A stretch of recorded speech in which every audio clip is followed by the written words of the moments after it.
Praise the lord. ప్రభు అయిన యేసు నామములో అందరికీ వందనములు. యేసయ్య మాటను ఈ కార్యక్రమానికి ప్రేమతో నేను మిమ్మల్ని ఆహ్వానిస్తున్నాను.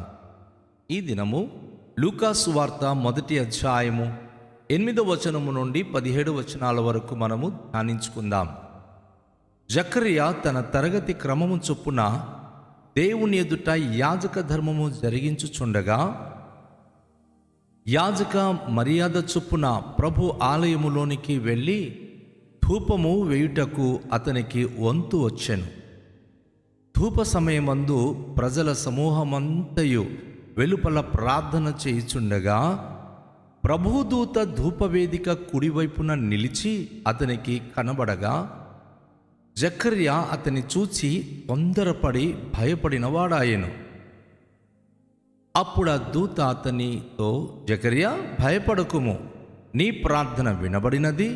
నీ భార్య అయిన ఎలిజబెతు నీకు కుమారుని కనును, అతనికి యోహాను అని పేరు పెట్టుదువు.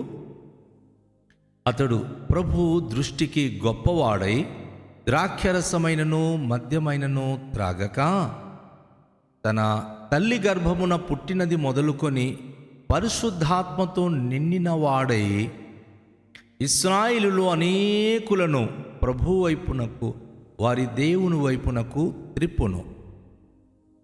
మరియు అతడు తండ్రుల హృదయమును పిల్లల తట్టునకును, అవిధేయులను నీతిమంతుల జ్ఞానమును అనుసరించుటకును త్రిప్పి, ప్రభు కొరకు ఆయుత్తుపడి ఉన్న ప్రజలను సిద్ధపరచుటకై ఏలియా యొక్క ఆత్మయు శక్తియు గలవాడై ఆయనకు ముందుగా వెళ్ళును గనుక నీకు సంతోషమును మహానందమును కలుగును.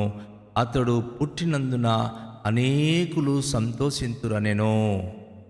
ప్రియదేవుని యొక్క బిడ్డలారా, ఉదయకాలమున అతి శ్రేష్టమైన మాటను మనం ధ్యానిస్తున్నాం.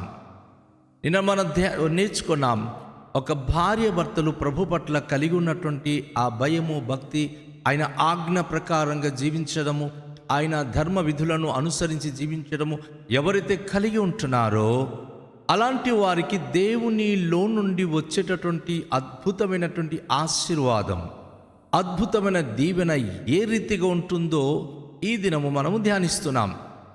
అయితే గమనించండి, వారికి ఏమీ ఉన్నా లేకున్నా, భార్య గొడ్రలైనా, ఎంతమంది ఎన్ని విధాలుగా అన్నా, దేవుని సన్నిధిలోనికి వచ్చి దేవుని యొక్క యాజక ధర్మము జరిగించడానికి ఎప్పుడు వెనుదిరగల, తన తరగతి క్రమము చొప్పున దేవుని ఎదుటకు వచ్చి అతను యాజక ధర్మము నిత్యము జరిగించేవాడు.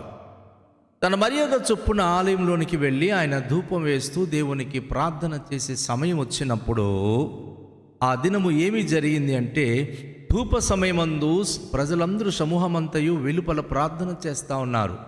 ఎందుకంటే ఈ యాజకుడు ఆలయం లోపలికి వెళ్ళినప్పుడు అనేక మంది తను బయట నుంచి తన కోసం ప్రార్థన చేస్తూ కనిపెడుతున్నారు. అయితే ఈయన ధూపవేదిక మీద ధూపం వేసి ఆయన ప్రార్థించినప్పుడు ప్రభుదూత వచ్చి ధూపవేదిక కుడివైపున నిలిచి అతనికి కనబడ్డాడు. స్వయంగా దేవుని యొక్క దూత ఆయనకి కనిపించి, ఎప్పుడైతే ఆ ధూపములో నుండి దైవదూత కనిపించాడో తెల్లగా, ఆయన భయపడిపోయాడు. అతన్ని చూసిన జకర్యా అతన్ని చూసి తొందరపడి భయపడి ఆయన ఒకలాంటి కలవరపడినప్పుడు దేవుని యొక్క దూత ఆయనతో అద్భుతమైన మాట తెలియచేస్తుంది. ఈరోజు దేవుని యందు భయభక్తి కలిగిన ఏ ఒక్కరైనా సరే, ప్రజలను బట్టి కానీ పరిస్థితులను బట్టి కానీ వారు ఏమాత్రము వెనుదిరగక, నిరాశ నిస్పృహలో మిగిలిపోక, మనకు దేవుడు అప్పగించిన క్రమము చొప్పున తన పని మనం చేసుకుంటూ వెళ్ళినప్పుడు దేవుడు తన దూతను పంపించి, ఇక్కడ ఒక అద్భుతమైన మాట మనం వింటున్నాం. ఆ దూత జకర్యాతో అంటున్నాడు, భయపడవద్దు. గమనించండి, దాదాపు కొన్ని మాటలు దేవుడి దూత దగ్గర నుంచి ఆయన విని సంతోషించాల్సిన భాగ్యము కలిగింది. మొట్టమొదటిది ఏంటంటే, కలవరపడుతున్న తన హృదయము, భయపడుతున్నటువంటి తన జీవితానికి భయపడొద్దు అని దేవదూత ధైర్యపు మాట పలికాడు.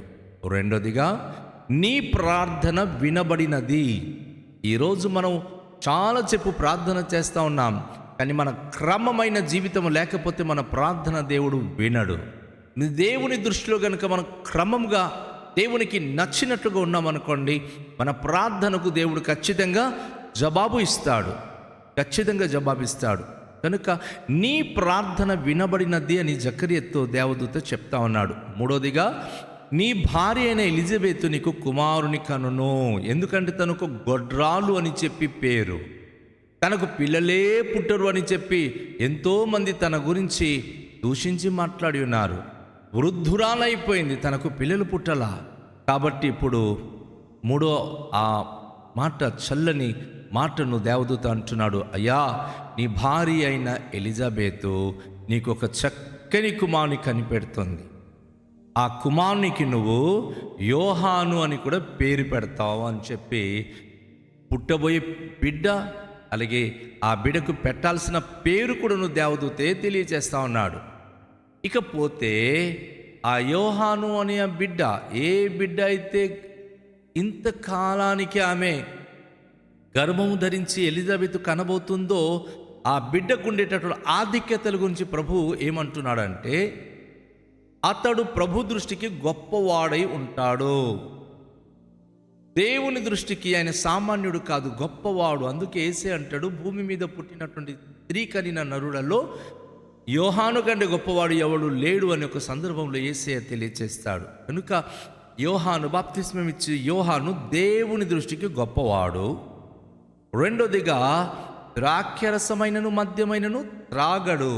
ఈరోజు లోకంలో ఉన్న అనేకమైన నిశ పదార్థాలకు బానిసైపోతున్నారు. కానీ జకర్యా, నీ కడుపులో పుట్టబోయే బిడ్డ, ఎలిజబెత్ కనబోతున్న బిడ్డ ఎలాంటి నిశ పదార్థాలకు ఆయన బానిసుడు కాడు, మద్యమైనను ద్రాక్షరసము తాగడు.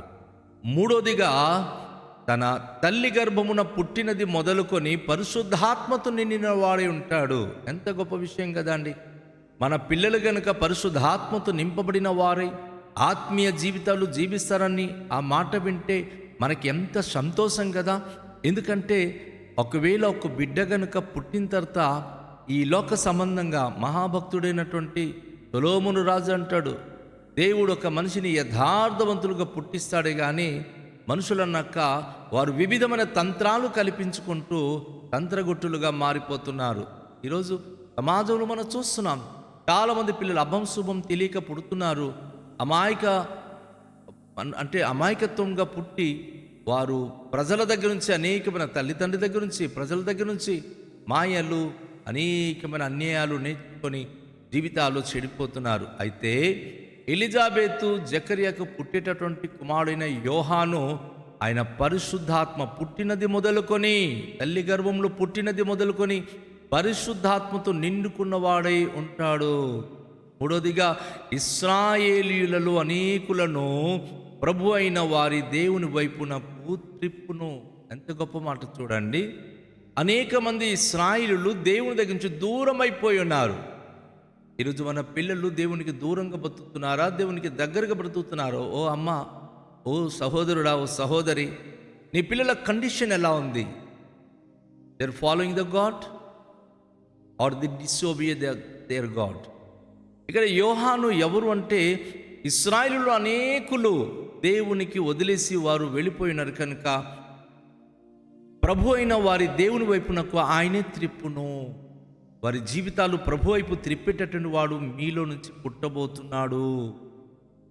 ఇకపోతే నాలుగోది మనం గమనిస్తున్నప్పుడు అక్కడ ఆ వచనం రాయబడింది, మరియు అతడు తండ్రుల హృదయములను పిల్లల తట్టునకును. చాలామంది తండ్రుల హృదయాలు పిల్లల తట్టు. ఎందుకు అంటే పిల్లలు అక్రమంగా జీవించినప్పుడు తండ్రుల మనసు విరిగిపోతుంది.